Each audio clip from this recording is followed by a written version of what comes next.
Hare Krishna, Krishna Krishna, Hare Hare, Hare Rama, Rama Rama, Hare Hare. Hare Krishna.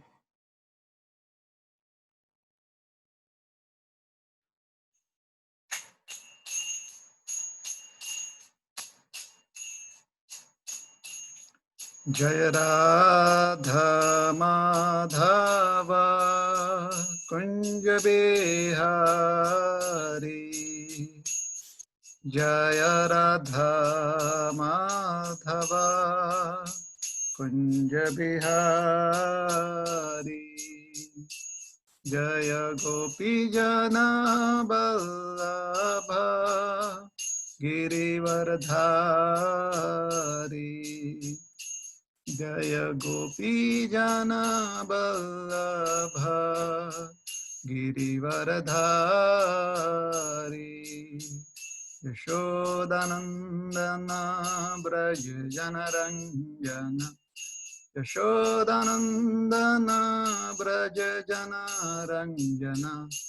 Yamuna Tira Vanachari. Yamuna Tira Vanachari. Jaya Radha Madhava Kunja Bihari. Jaya Radha Madhava Kunja Bihari. Hare Krishna, Hare Krishna, Krishna Krishna, Hare Hare, Hare Rama, Hare Rama, Rama Rama, Hare Hare. Hare Krishna, Hare Krishna, Krishna Krishna, Hare Hare, Hare Rama, Hare Rama, Rama Rama, Hare Hare. Hare Krishna, Hare Krishna, Krishna Krishna, Hare Hare, Hare Rama, Hare Rama, Rama Rama, Hare Hare. Jaya Prabhupada, Prabhupada, Prabhupada, Srila Prabhupada, Prabhupada, Prabhupada, Prabhupada, Jaya Jaya Prabhupada. Jai Shri Harinam Sankirtan Ki Jai, Srila Prabhupada Ki Jai, Ananta Koti Vaishnav Bhakta Vrinda Ki Jai, Grantaraj Srimad Bhagavatam Ki Jai, Jai Nitai Gaura Premanande Hari Hari Bo. Om Namo Bhagavate Vasudevaya. Om Namo Bhagavate Vasudevaya. Om Namo Bhagavate Vasudevaya. Narayanam namaskritya narang chaiva narottamam Devim Saraswatim Vyasam Tato Jayamudirayet. Nashtaprayeshu Bhadreshu Nityam Bhagavata Sevaya Bhagavatyuttama Shloke Bhaktir Bhavati Naishtaki. ग्रंथराज Shrimad Bhagavatam स्कंद तीसरा, अध्याय तीसरा, शीर्षक है वृंदावन से बाहर भगवान की लीलाएं। श्लोक क्रमांक 4, क्षमा कीजिएगा, श्लोक क्रमांक 4।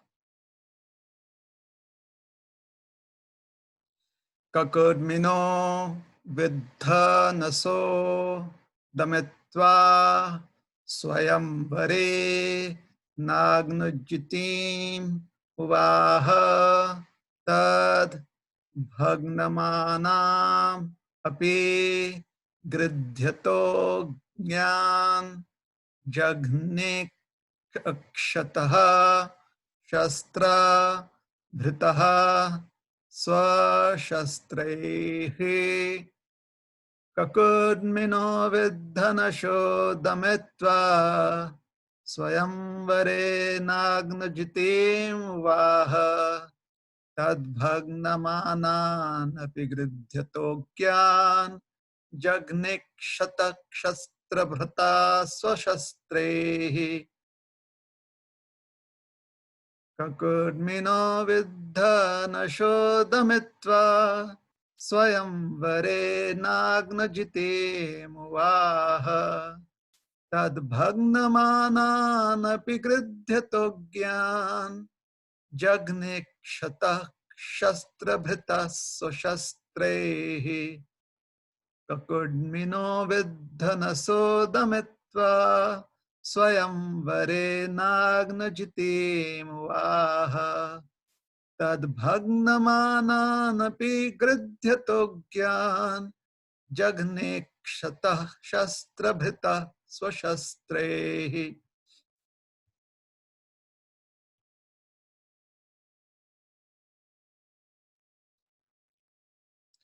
शब्दार्थ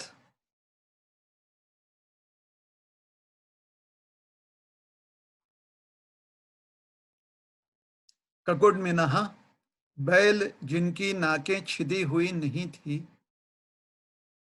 अविद्धनसः नाकें छिदी हुई, दमित्वा दमन करके, स्वयंवरे दुल्हन चुनने के लिए खुली स्पर्धा, नग्न जीती राजकुमारी नाग्नजीति को, वाह ब्याह, तत् भग्नमानान इस तरह निराश हुओं को, अपि यद्यपि गृध्यतः चाहा अज्ञान मूर्ख जन, जघने मारा तथा घायल किया, अक्षतः बिना घायल हुए, शस्त्रभृतः सभी हथियारों से लैस, स्वशस्त्रैः अपने हथियारों से।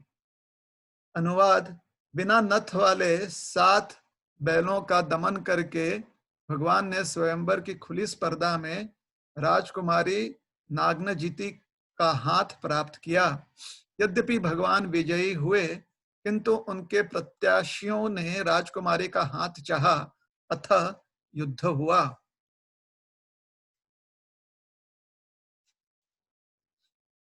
अतः शास्त्रों से अच्छी तरह लैस भगवान ने उन सबों को, क्षमा कीजिएगा, अतः शस्त्रों से अच्छी तरह लैस भगवान ने उन सबों को मार डाला या घायल कर दिया, परंतु स्वयं उन्हें कोई चोट नहीं आई। इसका कोई तात्पर्य नहीं है, इसलिए हम अगला श्लोक पढ़ेंगे जिसमें प्रभुपाद जी तात्पर्य दिए हुए हैं। तो श्लोक क्रमांक 5, 4 और 5 एक साथ है।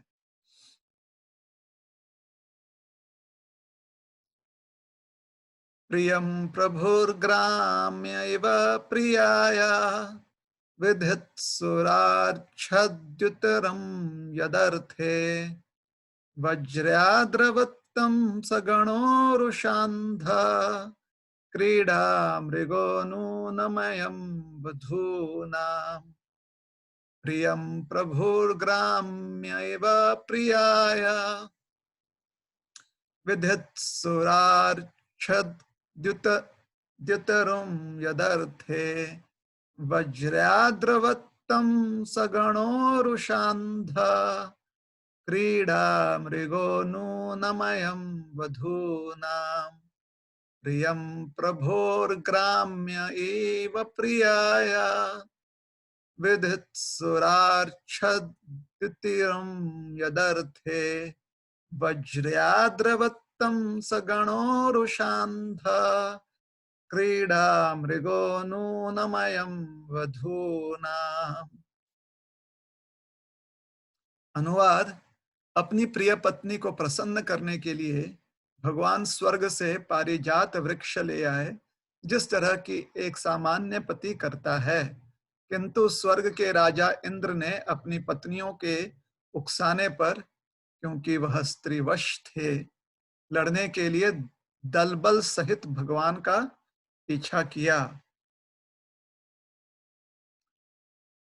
तात्पर्य: श्री श्रीमद् अभय चरणारविंद भक्ति वेदांत स्वामी महाराज श्रील प्रभुपाद जी द्वारा। एक बार जब भगवान देवताओं की माता अदिति को कान के कुंडल भेंट करने स्वर्गलोक गए, तो उनकी पत्नी सत्यभामा भी उनके साथ गई थीं। पारिजात नामक एक विशेष पुष्प वृक्ष केवल स्वर्ग में ही उगता है। सत्यभामा ने इस वृक्ष को लेने की इच्छा प्रकट की।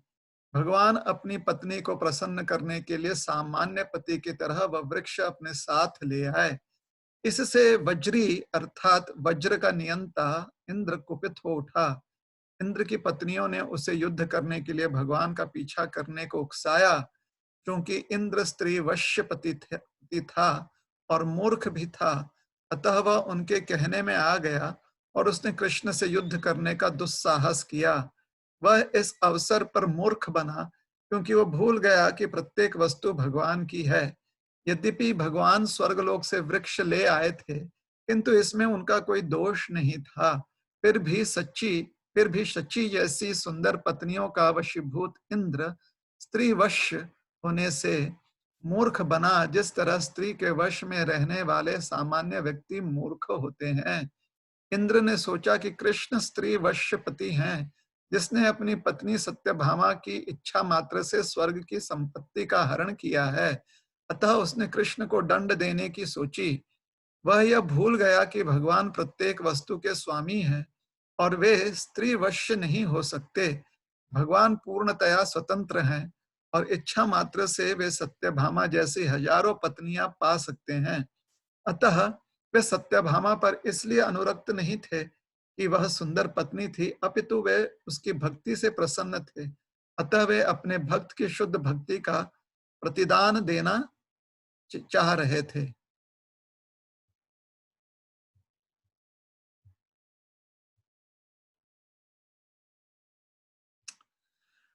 ओम अज्ञानतिमिरान्धस्य ज्ञानाञ्जनशलाकया चक्षुरुन्मिलितं येन तस्मै श्रीगुरवे नमः। श्रीचैतन्यमनोभीष्टं स्थापितं येन भूतले स्वयं रूप कदा मह्यं ददाति स्वपदान्तिकम्। नमो विष्णुपदाय कृष्णप्रेष्ठाय भूतले श्रीमते भक्तिवेदान्त स्वामी निति नामिने। नमस्ते सारस्वती देवे गौरवाणी प्रचारिणे निर्विशेष शून्यवादी पाश्चात्य देश तारिणे। वाञ्छाकल्पतरुभ्यश्च कृपा सिन्धुभ्य एव च पतितानां पावनेभ्यो वैष्णवेभ्यो नमो नमः। जय श्री कृष्ण चैतन्य प्रभु नित्यानंद श्री अद्वैत गदाधर श्रीवासादि गौर भक्त वृंद। हरे कृष्ण कृष्ण कृष्ण हरे हरे, हरे राम राम राम हरे हरे।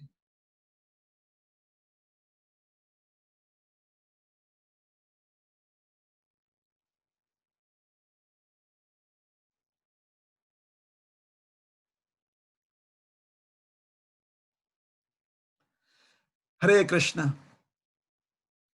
तो कल शायद हम क्लास नहीं दे पाए, उसके लिए आपसे क्षमा चाहते हैं। कल कुछ अन्य सेवा जो हैं वो आ गए थे और आपके यहाँ तो अभी सवेरे हो रहा है, तो सुबह का भागवतम क्लास आप अटेंड कर रहे हो, लेकिन हमारे लिए अभी रात है। तो आज हमारे 3 क्लासेस हो गए हैं। अगर आप में से कोई अंग्रेजी में चिड़ा दही महोत्सव का क्लास सुनना चाहता है, तो फेसबुक पर आज ही हमने दोपहर में वो क्लास दिया था, अर्थात आपके लिए सवेरे के 2:30 बजे वो क्लास दिया गया था। तो फेसबुक पेज पर आप वो क्लास सुन सकते हैं, या फिर कुछ ही समय में यूट्यूब पर भी हम उस क्लास को पोस्ट कर देंगे। तो पिछली परसों शायद हमने पिछले क्लास में, श्रीमद् भागवत क्लास में, यह चर्चा की थी कि किस प्रकार से भगवान जो हैं द्वारका में अपनी पहली पत्नी रुक्मिणी देवी से, जो उनकी ज्येष्ठ पत्नी हैं, अ, उनसे विदर्भ में मिले, और उनके आग्रह पर विदर्भ से वह उन्हें द्वारका ले आए और द्वारका में उनके साथ विवाह किया। उसके बाद द्वारका में ऐसा एक प्रसंग हुआ जिसमें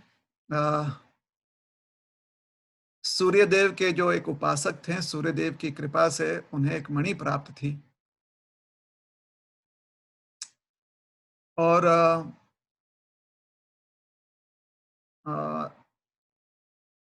और सत्राजित, उनका नाम था सत्राजित, वो भी यदुकुल के ही एक राज परिवार से थे। राजा सत्राजित भी कहा जाता उन्हें। तो सत्राजित और उनके भाई प्रसेन, अ,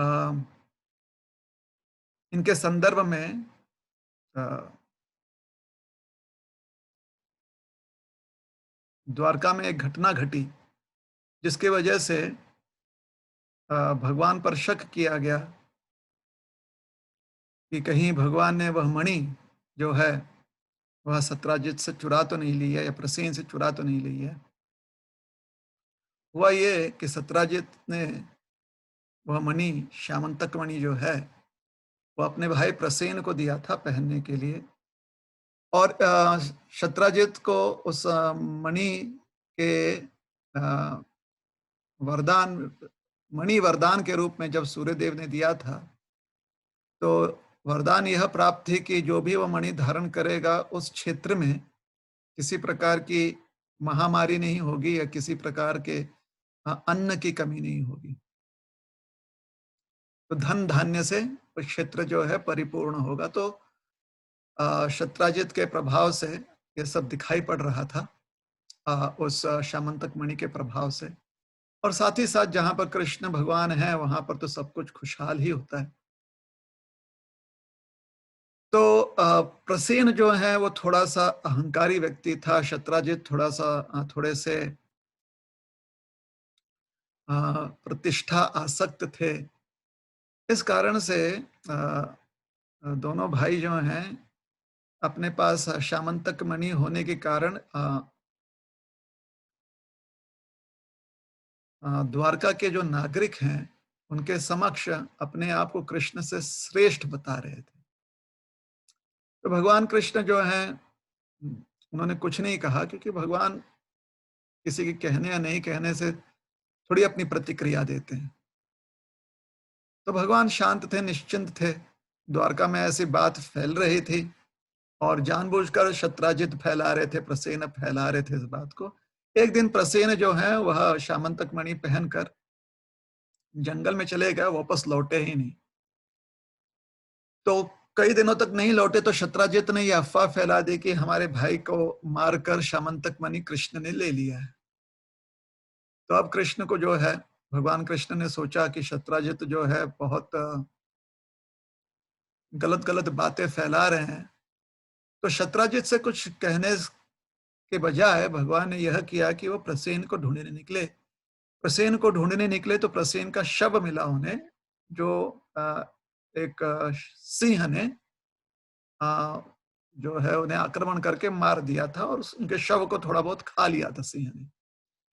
और इस शव पर, प्रसेन के शव पर मणि नहीं थी। तो भगवान जो है बड़े चतुर हैं। तो जो सिंह के चिन्ह थे, उसका पीछा करते हुए भगवान एक गुफा के पास पहुंचे, और उस गुफा के मुख पर उन्होंने देखा कि वो सिंह मारा गया है। और आसपास ढूंढा तो वहां पर कोई भी मणि नहीं मिला उन्हें। तो उन्होंने सोचा कि गुफा में जाकर संशोधन करना चाहिए, गुफा में जाकर ढूंढना चाहिए, शोध करना चाहिए गुफा में। तो गुफा में उनकी भेंट हुई जाम्बवन से। ये वही जाम्बवन है जो प्रभु रामचंद्र जी की लीला में भगवान के साथ थे। तो जाम्बवन बहुत वर्षों से उस गुफा में रह रहे थे, क्योंकि भगवान रामचंद्र जी के लीला समाप्त होने के बाद जाम्बवन जो हैं भगवान के विरह में कई वर्षों तक विरह में रहे। तो जाम्बवन के एक पुत्र थे और एक पुत्री थी। पुत्री जो थी वो अ, उम्र में बड़ी थी, अ, विवाह योग्य थी, कन्या थी। उनका जो पुत्र था छोटा था। तो जाम्बवन जो है वो काफी वयोवृद्ध थे। तो उनके पुत्र के हाथ में उन्होंने भगवान ने वो श्यामंतक मणि देखी कि वह उसके साथ खेल रहा है। भगवान ने आसपास ढूंढा, कोई नहीं मिला, तो बालक से पूछने लगे कि बेटा आपके साथ कौन है और आपको ये मणि कहाँ से मिली। तो बच्चा जो है अजनबी को देखकर, स्ट्रेंजर एंजाइटी हो गया उसे, अजनबी को देखकर उसे थोड़ी सी चिंता हो गई, तो वो रोने लगा। तो जब वो रोने लगा तो जाम्बवान वहां पर आ गए। पुत्र मोह के कारण अ, भगवान को पहचान नहीं पाए। उन्हें लगा कि ये कोई चोर है, डकैत है, अ, या बच्चों का अपहरण करने वाला कोई डाकू है। तो वह उनसे युद्ध करने लगे और भगवान जो है प्रसन्नता पूर्वक उनके साथ युद्ध करने लगे। थोड़े बहुत कुश्ती हुई, मुक्केबाजी हुई और जाम्बवन थक गए। जब वो थक गए तो जाम्बवन समझ गए कि संसार में एक ही व्यक्ति जो है उन्हें परास्त कर सकता है या थका सकता है, वो स्वयं भगवान। तब ध्यान से उन्होंने भगवान कृष्ण को देखा और उन्हें समझ में आ गया कि ये हमारे ही प्रभु हैं, जो अब मोर मुकुट धारण किए हुए, यहाँ पर पीताम्बर वस्त्र धारण किए हुए, श्याम वर्ण जो है उनकी अंग कांति, अ, उनकी तेजोमय अंग कांति है श्याम वर्ण की। तो उन्होंने तुरंत भगवान के चरणों में अपना प्रणाम, दंडवत प्रणाम किया और भगवान से क्षमा मांगी। भगवान ने कहा नहीं, कोई बात नहीं, हमें बहुत आनंद हुआ आपसे मिलकर। भगवान ने उनकी सकुशलता की बातमी जो है समाचार उनका लिया। तब तक उनकी कन्या जो है वहां पर आई। कन्या जो है बड़ी ही सुंदर थी। तो जाम्बवन ने कहा कि प्रभु, अ, हमसे बड़ी गलती हो गई, हमें क्षमा कर दें। और आपके सेवक की ये याचना है, प्रार्थना है कि हमारी ये पुत्री है जाम्बवती, कृपया करके आप इसे पत्नी के रूप में स्वीकार लें, ताकि यह आपकी नित्य सेवा करते रहे। ये आपकी सेविका है और इस प्रकार से अपने इस तुच्छ सेवक की आप मनोरथ जो है पूरी कर दें।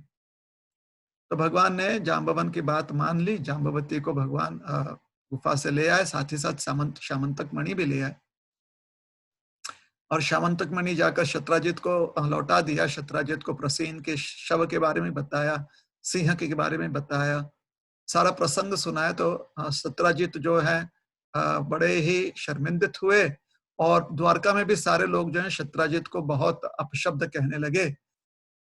जाम्बवती को लेकर भगवान जो है अपने महल पहुंचे और तब तक शत्राजित ने क्या किया, शत्राजित ने देखा कि द्वारका के निवासी जो हैं उनसे बड़े कुपित हैं। तो उन्होंने सोचा कि अपने इस प्रकार से अफवाह फैलाने की जो हमने गलती की है और लोगों का मन जो है हमने दुखाया है और इस प्रकार से द्वारका में सब कोई हमारा हमारा तिरस्कार कर रहे हैं। तो क्योंकि प्रतिष्ठा उन्हें बहुत प्रिय थी और भगवान ने देखिए उनको श्यामंतक मणि लौटा भी दी थी, तो भगवान इतने अनासक्त थे। तो अपनी प्रतिष्ठा बनाए रखने के लिए उन्होंने विचार किया कि उनकी एक सुपुत्री थी, इनका नाम था सत्यभामा। बहुत ही सुंदर, सुशील और अम, सारे सद्गुणों से संपन्न यह कन्या थी। उन्होंने भगवान से उनके साथ विवाह कर दिया सत्यभामा का। तो जाम्बवती के साथ भगवान ने विवाह किया और सत्यभामा के साथ भी विवाह किया भगवान ने। इस प्रकार से अब भगवान की 3 पत्नियां हो गई। उसके बाद एक दिन द्वारका में जब रुक्मिणी देवी के साथ भगवान विराजे थे, तो इंद्रदेव वहां पर आए और इंद्रदेव ने बताया कि नहीं, उसके पूर्व भगवान जो है हस्तिनापुर गए थे। हस्तिनापुर में अर्जुन जी के साथ एक बार जमुना तीर पर आराम कर रहे थे, विश्राम कर रहे थे, तो वहां पर जमुना के तट पर एक कन्या अ, दिखाई दी। तो अर्जुन जी और भगवान के मन में, भगवान कृष्ण के मन में ये बात हुई कि ये कन्या यहाँ पर अकेली घूम रही हैं, तो कहीं जाकर उनसे पूछ लें कि कोई मदद चाहिए।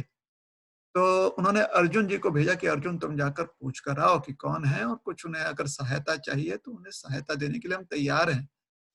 तो अर्जुन जी उनके पास गए। वो कन्या भी अति दिव्य, मतलब एक दिव्य सौंदर्य था उनका, और मन में और उनके चेहरे पर एक मासूमियत और एक संतुष्टि थी। उन्होंने पूछा कि हे देवी, आप कौन हैं? तो उन्होंने कहा, उस कन्या ने कहा कि हम कालिंदी हैं, जो कालिंद पर्वत हमारे पिता हैं, और यहाँ हम अ, बहते भी हैं। ये कालिंदी नदी जो है वो हमारा ही नदी स्वरूप है। यहाँ हम अपने अपने इस तट पर, नदी तट पर यह विचार कर रहे थे कि किस प्रकार से हम भगवान नारायण से भेंट कर सकें, क्योंकि हमें भगवान नारायण के अलावा कोई और योग्य व्यक्ति नहीं दिखता है जिसकी हम सेवा कर सके उनकी पत्नी बनकर। तब अर्जुन जी ने बताया कि हाँ, भगवान नारायण जो हैं वो साक्षात यहाँ पर हैं। भगवान नारायण के जो स्रोत हैं, आदि पुरुषोत्तम, पूर्ण पुरुषोत्तम भगवान जो हैं, आदि भगवान जो हैं, यहीं पर हैं। तो कालिंदी ये बात सुनकर बड़ी प्रसन्न हुई, और फिर अर्जुन जी जो है उनसे आज्ञा लेकर उन्होंने सारी बात भगवान कृष्ण को बताई, और उन्होंने भगवान कृष्ण से कहा कि ये कन्या जो है आपसे विवाह करना चाहती है, तो आपको इस कन्या की बात मान लेनी चाहिए। इस प्रकार से भगवान ने कालिंदी जी से विवाह करके उनकी ये चौथी पत्नी हुई। अम,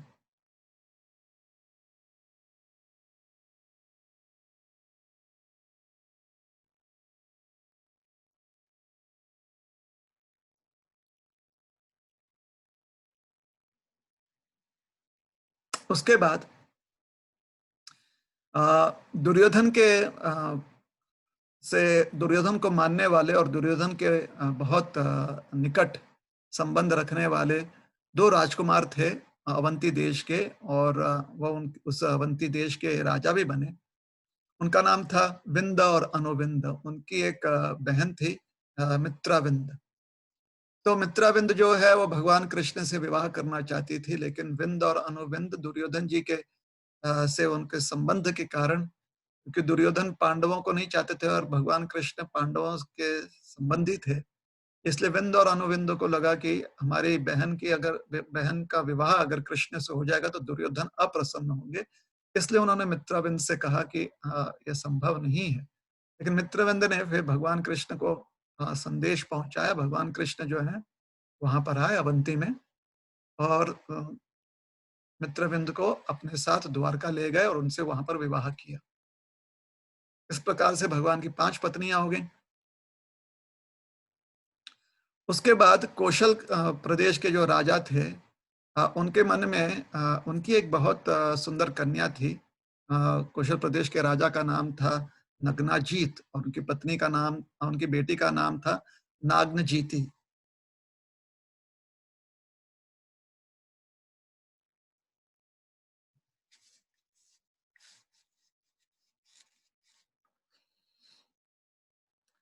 तो महाराज नाग्नजीत जो थे, नग्नाजीत नहीं, क्षमा कीजिए, नाग्नजीत जो थे महाराज, अ,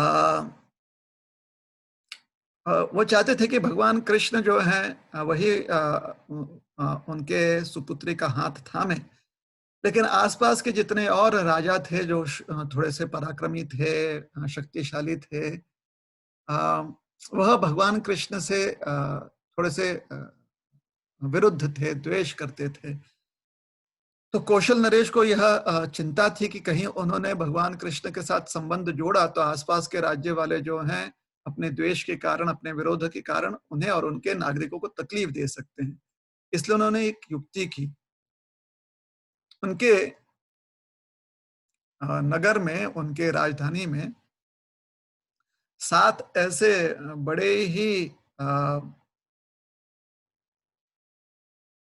बड़े ही अ, महाबली, शक्तिशाली ऐसे 7 बैल थे,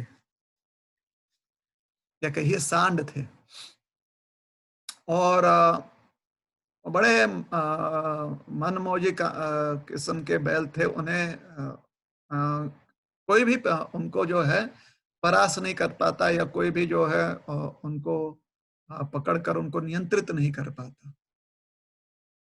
तो उन्होंने एक अपने अपने नागनजीती के विवाह उस व्यक्ति से करने का ऐलान किया कि जो इन सातों बैलों को नियंत्रित कर सके, इन सातों बैलों को कंट्रोल कर सके। और महाराज नागनजीत जानते थे कि भगवान कृष्ण के अलावा यह कार्य कोई नहीं कर पाएगा, तो इस प्रकार से उन्होंने ये कार्य किया। उन्होंने ऐसा ऐलान किया तो बहुत सारे आसपास के और दूर दराज के राजकुमार आए, क्योंकि नागनजीती जो थी वो अति सुंदर थी, और बहुत सौम्य स्वभाव की, मतलब प्रसिद्ध थी कि एक बहुत सुशील राजकन्या है। तो आए, लेकिन कोई 7 बैल तो दूर, एक भी बैल को जो है उसको नियंत्रित नहीं कर पाए, एक भी बैल को जो है पराजित नहीं कर पाया कोई भी राजकुमार। तो सबके सब जो है बड़े क्रुद्ध हुए थे, लेकिन कोई कुछ बोल नहीं सकता था, क्योंकि अ, जब तक कि एकजुट होकर वह जो है आत्म अ,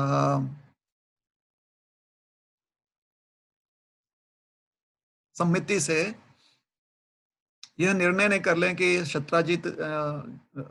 नागनजीत जो हैं, उन्होंने जानबूझकर उन्हें अपमानित करने के लिए यह कार्य रखा हुआ था, तब तक वह कोई दंड नहीं दे पाते थे। और यह सिद्ध करना कि नागनजीत ने सिर्फ उन्हें अ, अ,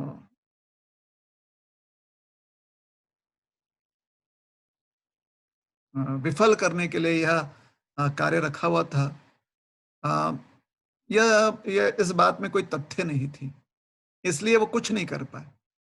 भगवान कृष्ण को जब पता चला कि कौशल नरेश ने ऐसा प्रयोजन किया है, तो भगवान सबके मन की बात जानते हैं, तो भगवान एक बड़ी सेना लेकर पहुंचे कौशल प्रदेश। और कौशल प्रदेश में जब वो पहुंचे, तो वहां पर पहुंचते ही नागनजीती जी को पता चला कि भगवान कृष्ण आए हैं। और नागनजीती जो हैं, अ, वो इतने उत्साहित हो गईं, क्योंकि पहले से ही भगवान कृष्ण के बारे में उन्होंने श्रवण किया था, जाना था।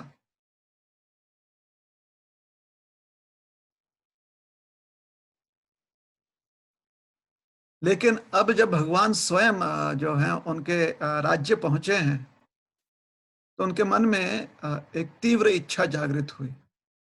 और इस संबंध में सुखदेव गोस्वामी कहते हैं, वरं विलोक्याभिमतं समागतं नरेंद्र कन्या चकमे रमापतिं भूयादयं मे पतिराशिषो नलः करोतु सत्या यदि मे धृतो व्रतः।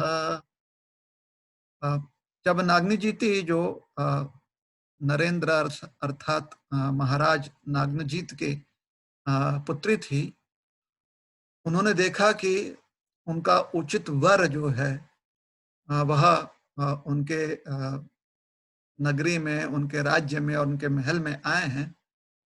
तो तुरंत ही उनके मन में एक इच्छा जागृत हुई कि यह जो रमापति हैं, अर्थात रमा देवी या लक्ष्मी देवी का एक अन्य नाम है, तो उनकी इच्छा हो गई कि जो लक्ष्मीपति हैं, अर्थात लक्ष्मी जी जिनके चरणों में निवास करती हैं, वही उनको वर रूप में या पति रूप में प्राप्त हों। इसलिए उन्होंने प्रार्थना की कि हे भगवान, काश कि यही व्यक्ति हमारे पति बने, ऐसे हमारी आपसे प्रार्थना है। अगर मैंने अच्छे से व्रत रखा हो, शुद्ध मन से तपस्या की हो, और अगर मैंने अम,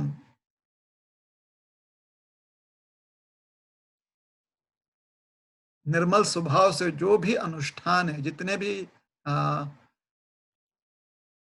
व्रत उपवास हैं, वो पूरे निर्मलता से निभाया हो, तो हे अग्नि, जो पवित्र अग्नि है, जो भगवान की मुख मानी गई हैं, यज्ञ पुरुष जो हैं, भगवान जो यज्ञ पुरुष हैं, अग्नि के रूप में भगवान सारी आहुति स्वीकारते हैं, तो अग्नि जो है भगवान का मुख माना गया है। जो यज्ञ में अग्नि है वो भगवान के मुख के रूप में।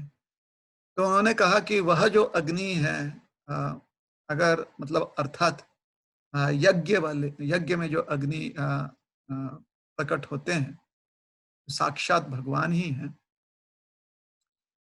तो हे पवित्र अग्नि, कृपया करके हमारे इच्छाओं को आप पूर्ण करें, हमारी इच्छा पूर्ति करें। तो इस प्रकार से नाग्न जीति जो हैं, उन्होंने भगवान जो यज्ञ कुंड के अग्नि रूप में प्रकट होते हैं, उनसे अ, श्री कृष्ण जो है वर के रूप में प्राप्त हो जाए, ऐसी प्रार्थना की। और जो महाराज नाग्नजीत हैं,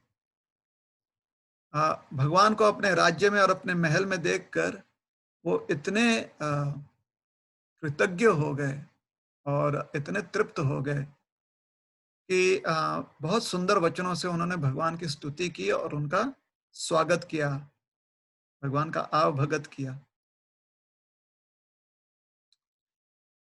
यत्पाद पंकज रजा शिरसा बिभर्ते श्रीरब्ज सगिरीश सह लोकपाले लीला तनुस्वकृत सेतु परिप्सयाया काले दधत्स भगवान मम के न तुष्येत।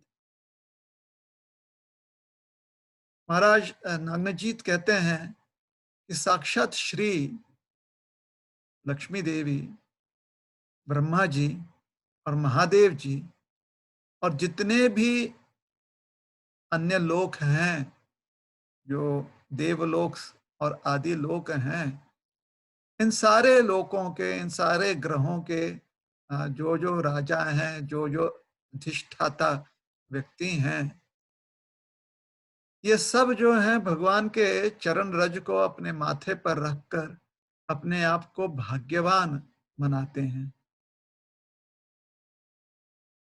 और श्री भगवान जो धर्म की रक्षा करने हेतु, जिस धर्म को स्वयं भगवान ने स्थापित किया है, उसकी रक्षा करने हेतु अनेक अनेक अवतारों में अलग अलग समय पर अवतरित होते हैं। आज वही भगवान हमारे महल में अपना चरण कमल, उनके आज उन्हीं भगवान के चरण कमल जो हैं हमारे महल में पधारे हैं।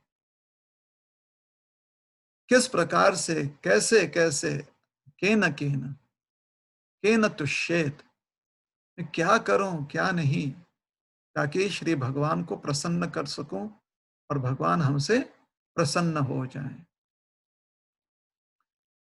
तो महाराज नग्नजीत जो हैं, उन्होंने श्री भगवान की अच्छे से आतिथ्य किया, उनकी अर्चना की, पूजा की, और फिर उनसे प्रार्थना की हाथ जोड़ कर कि हे नारायण, हे जगत के नाथ, हे स्वामी, आप पूरी तरह से आत्मा राम हो, आपको कोई क्या प्रदान कर सकता है, क्योंकि आत्मतुष्ट हो आप। किंतु इस तुच्छ सेवक की, इस तुच्छ पिता की कृपा करके आप एक प्रार्थना सुन लें।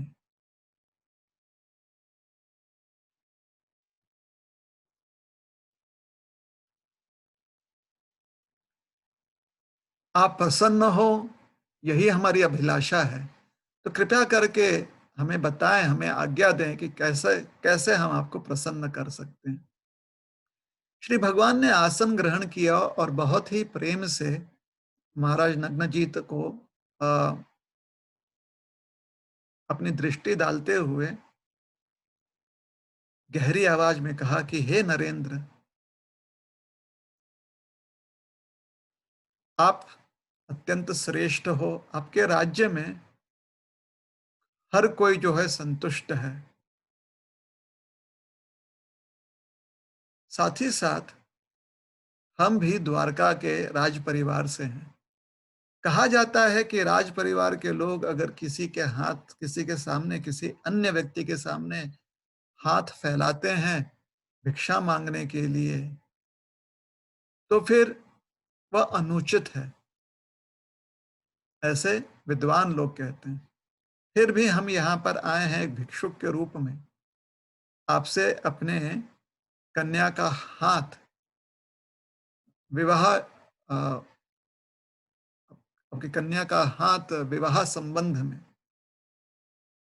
मांगने आए हैं, और बदले में हमारे पास आपको देने के लिए कुछ नहीं है सिवाय इतना कि आपकी कन्या को हम अत्यंत संतुष्ट रखेंगे।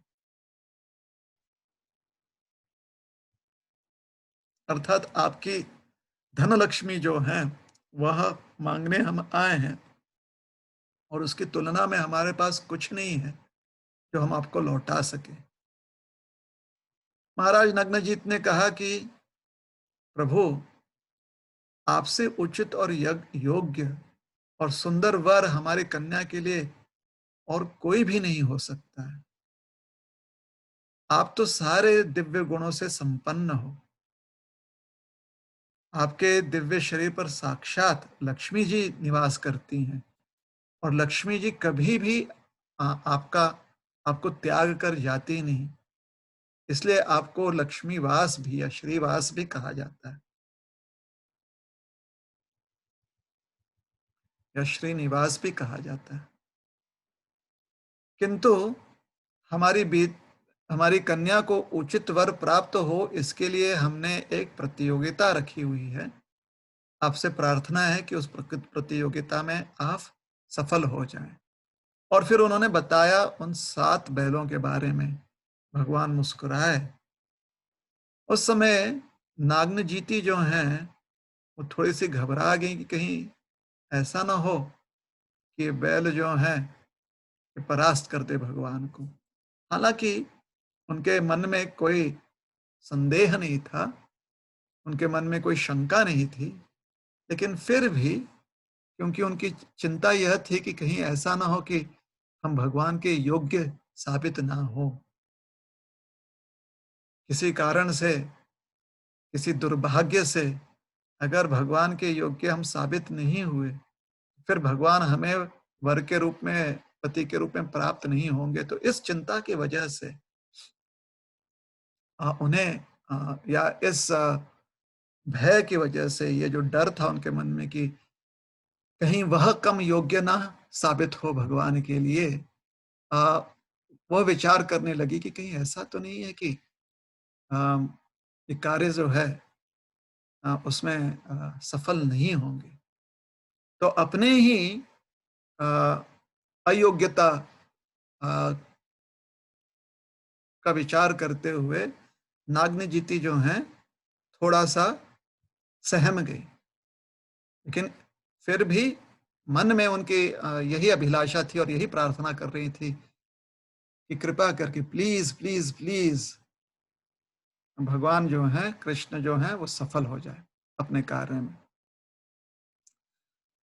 तो किसी ने अभी तक इन बैलों को जो है नाथा नहीं था, अर्थात इनको नियंत्रित नहीं किया था, और जिसने प्रयास किया था उन्हें बहुत चोट पहुंची थी। कुछ कुछ लोगों के हाथ पैर टूट चुके थे, कुछ लोगों को पीठ पर खूब जोर से मुक्का मार लगा था। तो भगवान तैयार हो गए, और जो भगवान सारे देवताओं के जो स्वामी हैं, भगवान शौरी, उन्होंने अपने आप को 7 रूपों में विस्तारित किया। और यह दृश्य जो है सिर्फ भगवान और नागनजीती जो हैं वही देख पाए। बाकी किसी को ये दिखाई नहीं दिया कि भगवान 7 रूपों में विस्तारित हुए हैं। और देखते ही देखते भगवान ने सातों के सातों बैलों को नाथ दिया और भगवान ने नथ दिया उनको और उनको नियंत्रित कर दिया। सब कोई अति प्रसन्न हुए और भगवान का जय जयकार करने लगे। तो क्या कारण था भगवान 7 रूपों में विस्तारित हुए? तब तक भगवान की 5 पत्नियां हो चुकी थी और नागनजीती जो है उनकी 6वीं पत्नी होती। नागनजीती को यह विश्वास दिलाने के लिए कि आपको अपने पति पूरी तरह से आपको आपके पति मिलेंगे। ऐसे नहीं कि आपका समय जो है अपने पति के साथ आपका समय जो है बंट जाएगा अन्य पत्नियों में। तो भगवान ने अपने आप को विस्तारित किया ताकि नागनजीती को विश्वास हो जाए कि उनके पति जो हैं अ, पूर्ण रूप से उन्हें समय दे पाएंगे।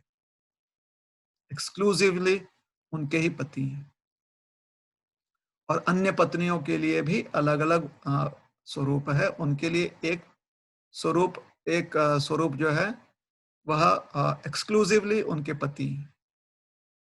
तो इस प्रकार से नागनजीती का विवाह भगवान से हुआ। भगवान जब नागनजीती से विवाह कर कर लौट रहे थे तो जितने भी बाकी द्वेषी राजा थे या विरोध में थे जो हार चुके थे परास्त हो गए थे उन्हें कारण मिल गया कि वह जो है अ, अपना क्रोध व्यक्त कर सके। तो सब मिलकर आक्रमण कर दिए भगवान पर और आज उद्धव जी कहते हैं कि भगवान ने उन सबको परास्त कर दिया। और भागवत में बताया जाता है कि उनके साथ जो सेना आई थी द्वारका से वह सेना जो है सेना में बहुत सारे यादव योद्धा थे। उन्होंने इन अलग-अलग प्रांत के राजकुमारों को और उनकी सेना को परास्त कर दिया। उसके बाद जो कैकेयी राज की एक कन्या थी भद्रा उनका उनके साथ भी भगवान का विवाह हुआ क्योंकि उनके भाई जो हैं वो चाहते थे उन्होंने भगवान को अपनी बहन का हाथ सौंप दिया। संतरधान था उनका नाम। और जो मद्र देश के राजकुमारी थी उनका नाम था लक्ष्मणा।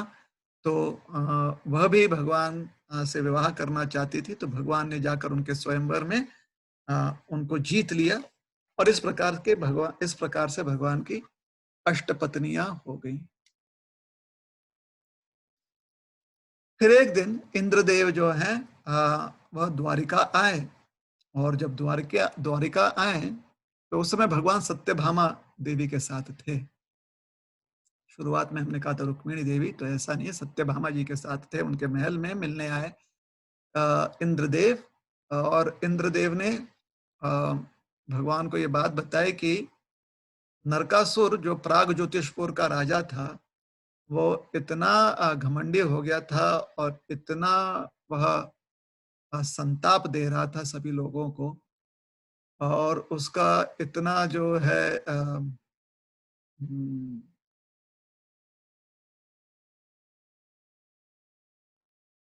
घमंड के कारण वह स्वर्गलोक में आकर उसने अ, जो माता अदिति हैं स्वर्ग में आकर उसने देवताओं को परास्त किया और फिर देवताओं को शर्मिंदित करने हेतु उसने माता अदिति के जो कान की बालियां हैं, जो दिव्य बालियां थी, वह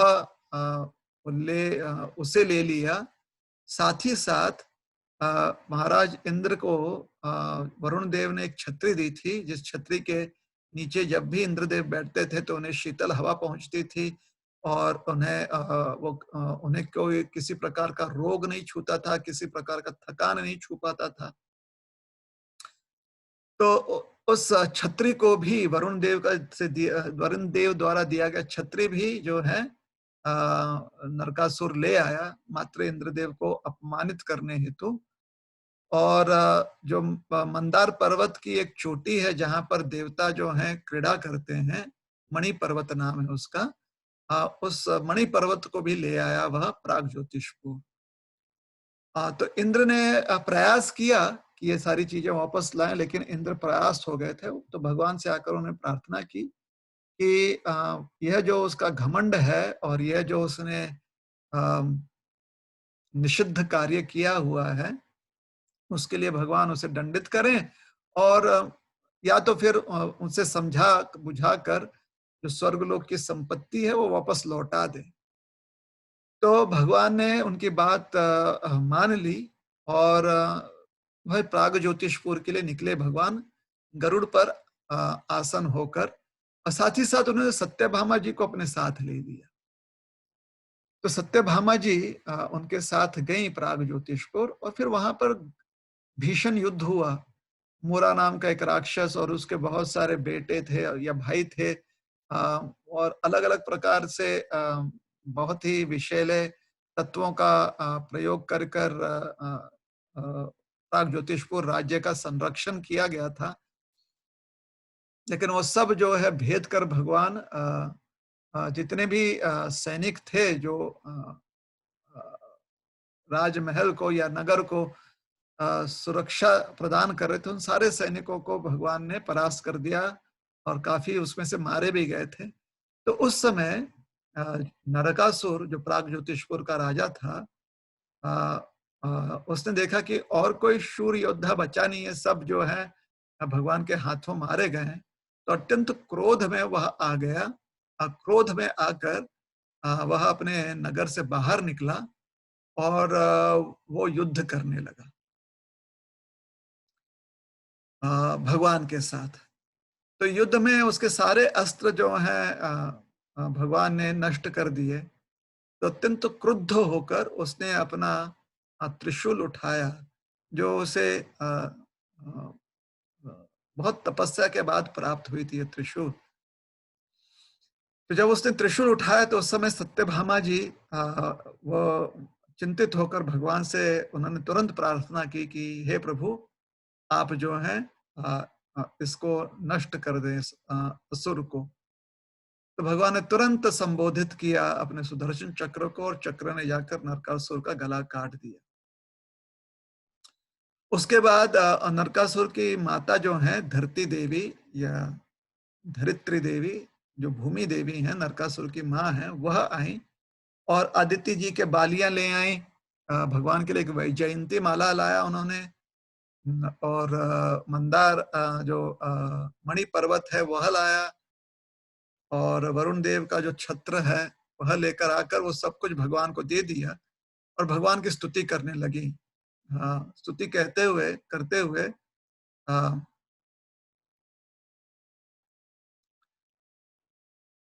वो कहते भूमि देवी प्रार्थना करते भगवान से, कहती हैं नमो पंकज नाभाय, नमो पंकज मालिने, नमो पंकज नेत्राय, नमः पंकजांग्रहे।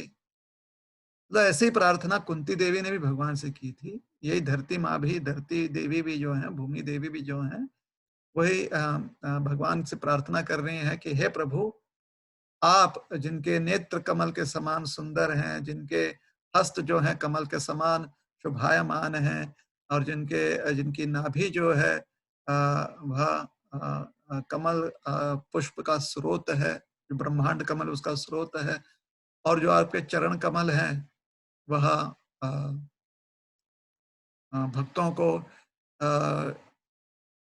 आश्रय प्रदान करते हैं, तो आपको कोटि कोटि प्रणाम है।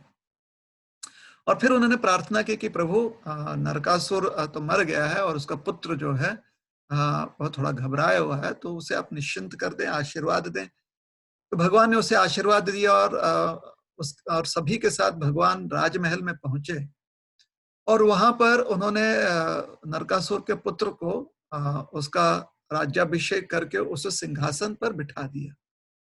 भगवान नरकासुर का कोई राज्य है, उसकी संपत्ति नहीं चाहते थे। वो यही चाहते थे कि उसने देवताओं के प्रति जो गलत किया था, अ, उसके लिए उसे दंड मिले, और अगर वो दंड नहीं चाहता था तो फिर वो माफी मांग ले। लेकिन वो माफी मांगने के स्थिति में था ही नहीं, नरकासुर माफी नहीं मांगना चाहता, तो फिर उसे दंड देना पड़ा।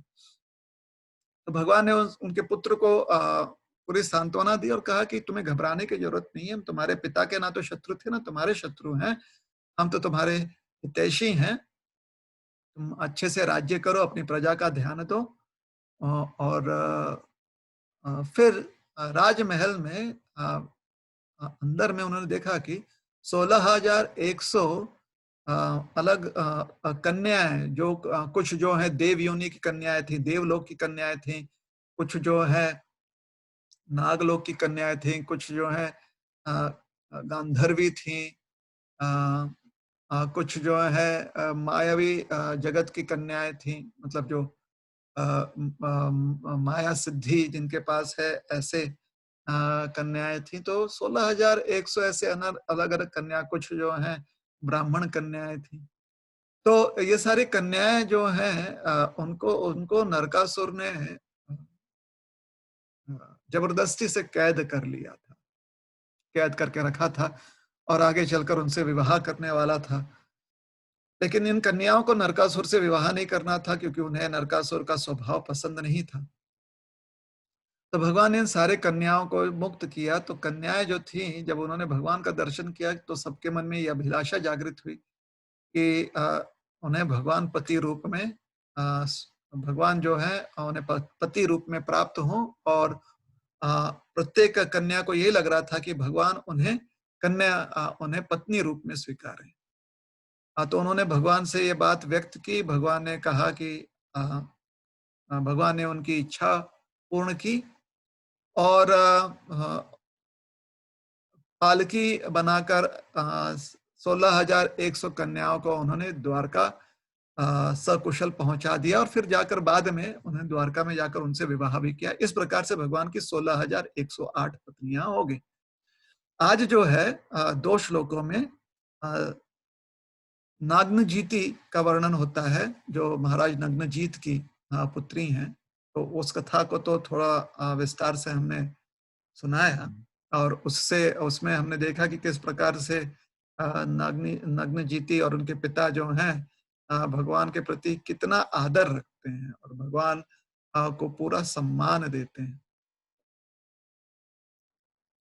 अब कन्याओं को तो भगवान ने भेज दिया था, 16,100 कन्याओं को, लेकिन भगवान उस समय उनके साथ द्वारका नहीं गए। वो गरुड़ पर विराजमान होकर सत्यभामा जी के साथ अमरावती पहुंचे, जो देवलोक की राजधानी है और जहां पर इंद्र जी वास करते हैं। वहां पर पहुंचकर उन्होंने इंद्र जी को अपना छत्र लौटा दिया, उनका छत्र लौटा दिया और अदिति जी को उन्होंने अपनी बालियां, कान की बालियां जो हैं वो लौटा दी और मणि पर्वत भी उसके स्थान पर उन्होंने पुनः रख दिया। फिर लौटते हुए फिर इंद्रदेव जो है उन्होंने भगवान की खूब स्तुति की और भगवान के प्रति अपनी कृतज्ञता व्यक्त की, भगवान को खूब खूब धन्यवाद दिया। तो वहां से जब निकल रहे थे तो इंद्र जी के बगीचे में सत्यभामा जी ने पारिजात का वृक्ष देखा। तो इससे पूर्व एक बार नारद मुनि द्वारका आए थे। नारद मुनि जो है एक पारिजात का पुष्प जो है स्वर्गलोक से ले आए थे और उन्होंने रुक्मिणी देवी को दिया था। पारिजात का जो पुष्प होता है, स्वर्गलोक में ही ये पारिजात वृक्ष पाए जाते हैं। आजकल तो धरती में हमारे भूतल पर ही, धरातल पर भी पारिजात वृक्ष होते हैं, लेकिन स्वर्गलोक के जो पारिजात वृक्ष हैं, जो पारिजात के फूल होते हैं, वो अत्यंत सुगंधित होते हैं और कभी मुरझाते नहीं। बहुत मतलब दीर्घ काल तक जो है एकदम फ्रेश रहते हैं।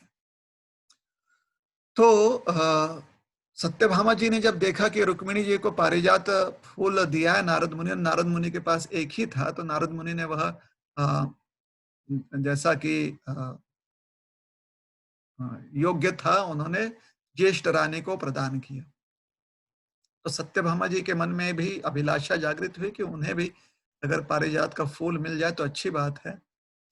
तो जब वह वहां से जा रही थी, वह भगवान के साथ बैठकर गरुड़ जी पर बैठकर लौट रहे थे स्वर्गलोक से, अमरावती से, तो उनकी दृष्टि पारिजात के वृक्ष पर पहुंची, पर पड़ी और भगवान कृष्ण ने भी देखा कि उनकी दृष्टि जो है पारिजात वृक्ष पर है। भगवान कृष्ण जानते थे कि सत्यभामा जी को पारिजात का फूल चाहिए, तो भगवान ने एक फूल जो है उठाकर उन्हें दे दिया। तो सत्यभामा जी ने कहा कि नहीं, हमें पूरा वृक्ष चाहिए। तब तक इंद्र जी के पास उनके जो माली थे बगीचे के, वो जाकर पहुंचकर उन्होंने कहा कि कोई व्यक्ति है गरुड़ पर, एक पक्षी पर बैठा हुआ है। माली था ना देवलोक का। तो इंद्र के प्रति उसकी श्रद्धा थी, निष्ठा थी, तो जाकर इंद्र को कहने लगा कि यह व्यक्ति जो है पारिजात का फूल लिए जा रहा है और हमने सुना है कि वो द्वारका जाएंगे जो धरती पर है। तो इंद्रदेव थोड़े से चिंतित हो गए। वह भगवान से मिलने आए। उन्होंने भगवान से कहा कि प्रभु, कृपया करके यह जो पुष्प है आप धरती पर ना ले जाएं। आ, नहीं, उस समय इंद्रदेव नहीं आए, क्षमा कीजिएगा। तो जब भगवान ने सत्यभामा जी को फूल दिया, तो सत्यभामा जी ने कहा कि नहीं, हम चाहते हैं कि हमारे आंगन में ये पूरा का पूरा वृक्ष जो है अ, वह स्थापित किया जाए। तो भगवान ने सोचा ठीक है। सत्यभामा जी जो हैं उनके साथ प्राग ज्योतिषपुर आई और वहां पर सत्यभामा जी के कहने पर भगवान ने नरकासुर को अपने चक्र से नरकासुर का अंत किया। तो भगवान ने सोचा कि सत्यभामा जी ने जो है इतनी सेवा की है, तो अगर वो पारिजात का वृक्ष मांग रही हैं, तो क्यों ना उनको अ, वो प्रदान किया जाए भेंट के रूप में। तो भगवान जो है वृक्ष उठाकर गरुड़ जी पर रख दिए। तब तक वो माली पहुंचा और उसने बताया कि एक व्यक्ति है और वो वृक्ष लिए जा रहा है। तो इंद्रदेव वहां पर आए। उन्होंने कहा कि प्रभु, आप वृक्ष नहीं ले जा सकते क्योंकि ये स्वर्गलोक का वृक्ष है और धरती पर यह वृक्ष नहीं जा सकता। तो इंद्रदेव ने भगवान ने कहा ऐसा क्यों है? तो इंद्रदेव ने कहा ये स्वर्गलोक का नियम है। तो भगवान ने कहा यह नियम किसने बनाया है? तो इंद्रदेव ने कहा प्रभु, आप ही ने बनाया, आप भगवान हैं। तो अब अगर हम ले जा रहे हैं तो इंद्रदेव जो है थोड़े से कंफ्यूज हो गए। कंफ्यूज होकर वो थोड़ा अपने महल लौटे, तो तब तक उनकी जो कुछ पत्नियां थी, उन्होंने इंद्रदेव से कहा कि हमने सुना है कि किसी ने आपके बगीचे से आपका निजी एक पुष्प वृक्ष जो है वो उठा लिया है। आप तो राजा हो, ऐसा कोई व्यक्ति भूमि से आकर ऐसा करेगा तो आपका कितना अनादर हो रहा है। तो फिर से उन्होंने इंद्रदेव को उकसाया। ऐसे प्रभुपाद जी तात्पर्य में लिखते हैं। प्रभुपाद जी कहते हैं कभी कभी ऐसा होता है।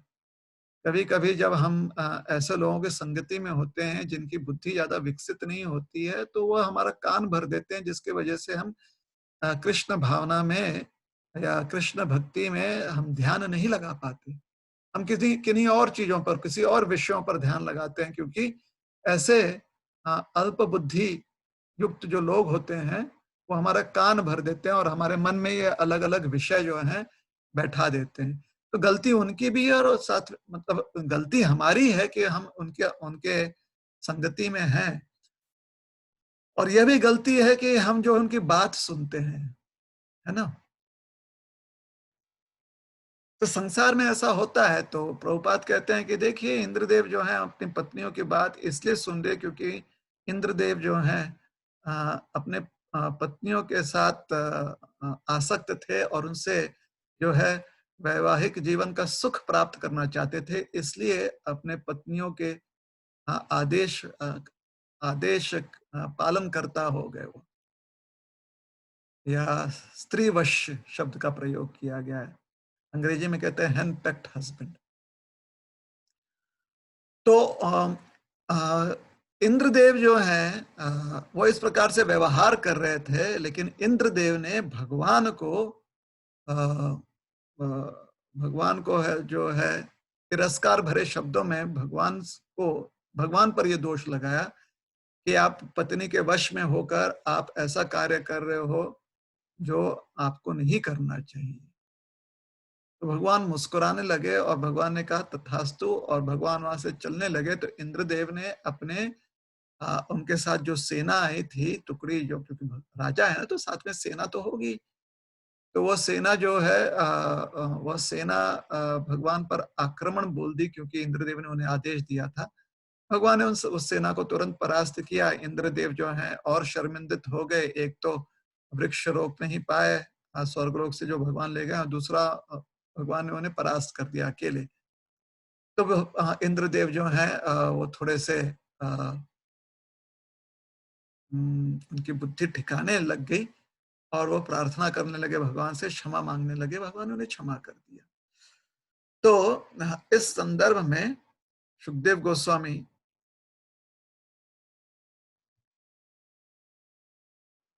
बहुत सुंदर रूप से समझाते हैं। सुखदेव गोस्वामी कहते हैं, ययाचान्नम्य किरीटकोटिभिः पादौ स्पृशन्नच्युतमर्थ साधनम् सिद्धार्थ एतेन विगृह्यते महान् अहो सुराणाम च तमोधिगाध्यताम्। ये थोड़ा हम सब ने ध्यान से सुनना चाहिए कि क्या कह रहे हैं सुखदेव गोस्वामी परीक्षित जी को।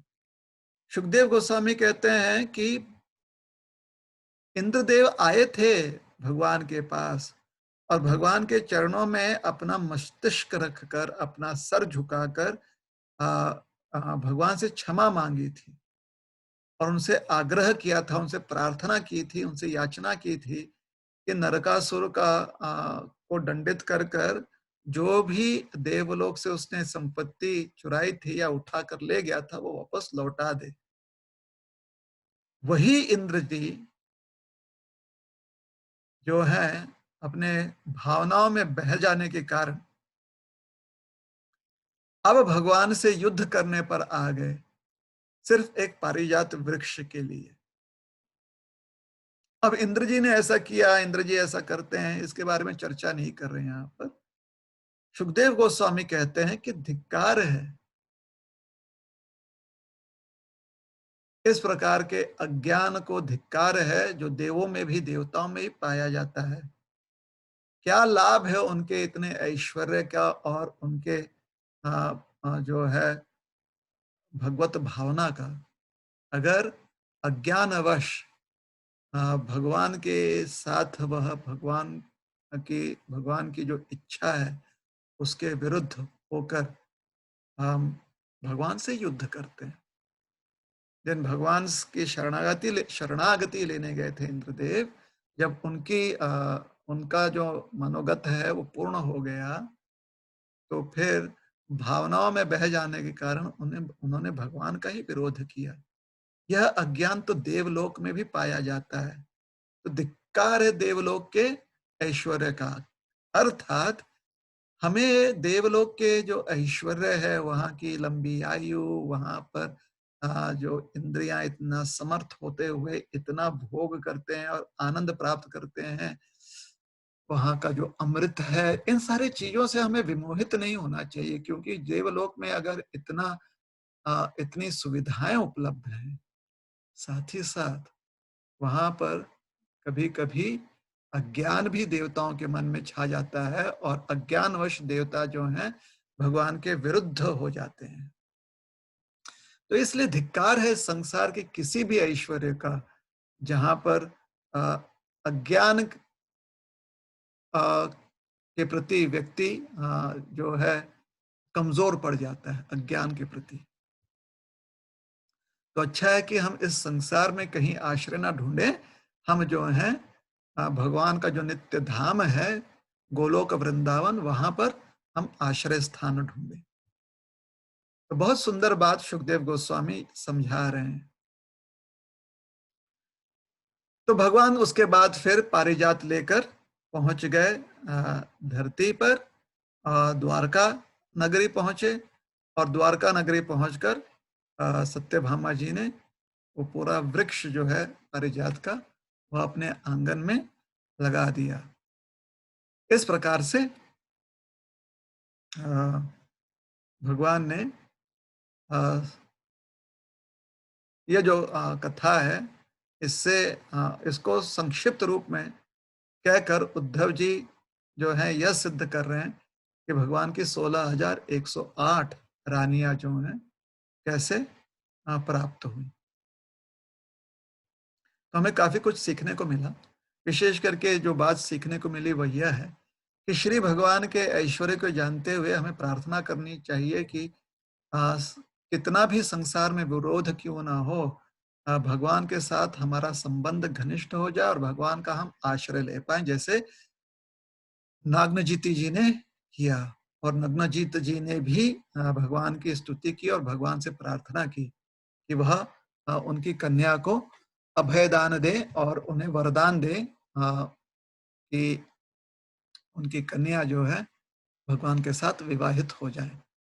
और इंद्रदेव के प्रसंग में, नरकासुर के प्रसंग में यह सीखने को मिलता है कि दूसरों के संपत्ति या दूसरों का ऐश्वर्य देखकर हमें किसी प्रकार का इनसिक्योरिटी नहीं होना चाहिए। हमारे मन में कोई ईर्ष्या नहीं होनी चाहिए, हमारे मन में उसके प्रति कोई लोभ नहीं होना चाहिए, क्योंकि अगर हम बिना अधिकार के किसी दूसरे की संपत्ति प्राप्त करने का प्रयास करते हैं, भले ही हम कितने ही शक्तिशाली हों, भले ही हम इतने शक्तिशाली हों कि देवताओं तक को परास्त करके उनकी संपत्ति हम जो है अ, ले आ सकते हैं, किंतु श्री भगवान के आदेश के विरुद्ध हमें नहीं जाना चाहिए। श्री भगवान ने जो स्थापित किया इस जगत में कि सबको अपना-अपना अधिकार और अधिकार क्षेत्र दिया गया और सबको उनका हिस्सा प्रदान किया है ऐश्वर्य का।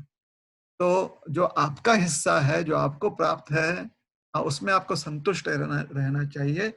दूसरों के जो संपत्ति है, उसके प्रति हमें लोभ नहीं दिखाना चाहिए।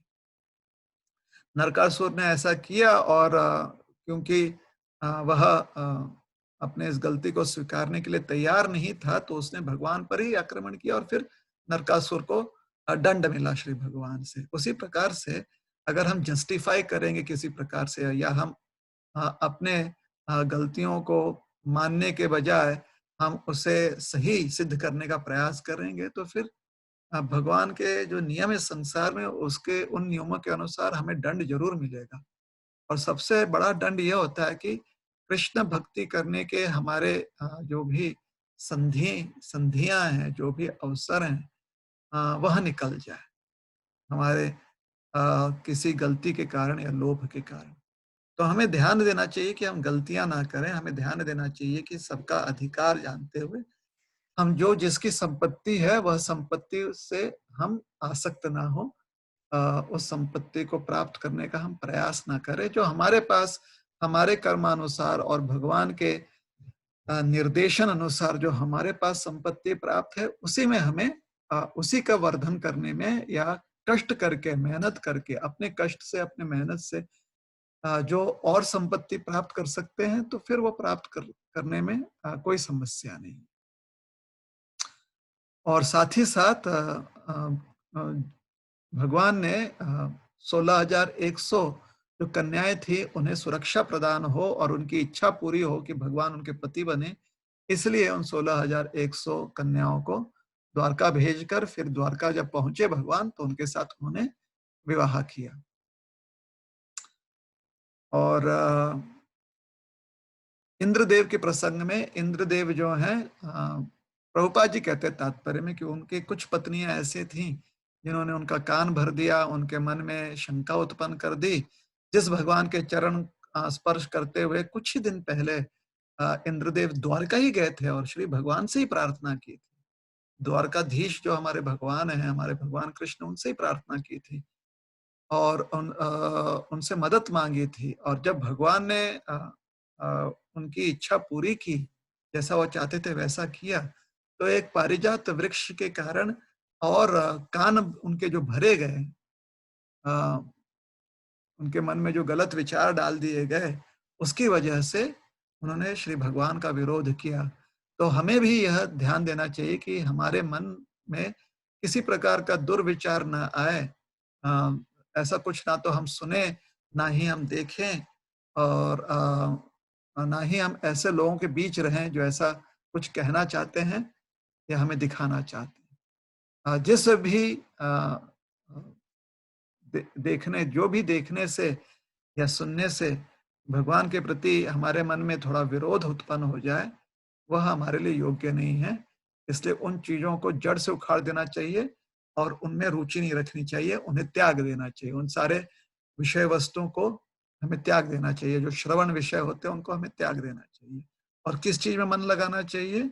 कृष्ण कथा में, और जहाँ पर भी भगवान की स्तुति की जा रही है भक्तों के द्वारा, हमें वहाँ पर मन लगाना चाहिए ताकि हमारे मन में भगवान के प्रति सुदृढ़ श्रद्धा या निष्ठा जो है वह प्रकट हो जाए, वह स्थापित हो जाए। तो अगर हम ध्यान से भगवान का नाम स्मरण करते रहेंगे तो भगवान की कृपा से और भगवत नाम की कृपा से हमारे मन में भी, हमारा भी मन जो है इतना सुदृढ़ हो जाएगा, हमारा भी मन जो है इतना मजबूत हो जाएगा, इतना स्ट्रांग हो जाएगा कि हम गलत और सही का, और बुद्धि भी हमारी जो है शुद्ध हो जाएगी ताकि हम गलत और सही का भेद कर पाएंगे और मन में वही विचार धारण करेंगे जो कृष्ण भक्ति के लिए अनुकूल हो, और उन विचारों को त्याग देंगे जो कृष्ण भक्ति के लिए प्रतिकूल हो। हरे कृष्ण कृष्ण कृष्ण हरे हरे, हरे राम राम राम हरे हरे। आपके यहाँ हो रहे हैं 10:20 सुबह के। अगर आपके मन में कोई प्रश्न है, किसी प्रकार का आपके मन में कोई शंका है, तो आपने कमेंट सेक्शन में लिखकर वो भेज देना है। आपके शंकाओं का निवारण करने का हम प्रयास करेंगे, यथाशक्ति उत्तर देने का प्रयास करेंगे। साथ ही साथ कमेंट सेक्शन को यूज करना मत भूलिएगा। कमेंट सेक्शन में अपना अभिप्राय, जो विषय मुद्दा आपको अच्छा लगा है वह आप लिखकर दूसरों के साथ बांटिए। इस प्रकार से सत्संग जो है होने दें, सत्संग में लोगों को आनंद प्राप्त करने दें। तो कृपया करके कमेंट सेक्शन का प्रयोग कीजिए। जो भी लेक्चर फेसबुक से आपको अच्छा लगा हो, आप चाहते हैं कि आप उन्हें अपने माता पिता, बहन भाई, अन्य रिश्तेदार या अपने पड़ोसी, सगे संबंधी या मित्र, सुहृद, किसी को भी आप चाहते हैं सुनाना, तो निश्चित रूप से आप उसे फॉरवर्ड कर सकते हैं, या उनसे आप कह सकते हैं कि हमारे फेसबुक पेज को लाइक कर नोटिफिकेशन जो बटन है उसे ऑन कर दें, तो उनके पास भी नोटिफिकेशन जाना शुरू हो जाएगा। यूट्यूब पर भी ये लेक्चर्स अपलोड हो रहे हैं एक अलग फॉर्मेट में। तो यूट्यूब पर अगर आप इन लेक्चर्स को सुनना चाहें या उसका लिंक किसी को भेजना चाहें, तो यूट्यूब पर भी जाकर आप ये लेक्चर्स पा सकते हैं। चैनल है ISKCON Aurangabad media, YouTube channel है इस्कॉन औरंगाबाद मीडिया। चलिए, अभी तक तो कोई प्रश्न नहीं आए हैं, तो ठीक है, अच्छी बात है। तो यहाँ पर हम कथा समाप्त करते हैं। आपका बहुत बहुत धन्यवाद। ग्रंथराज श्रीमद् भागवतम की जय, श्रील प्रभुपाद की जय। हरे कृष्ण।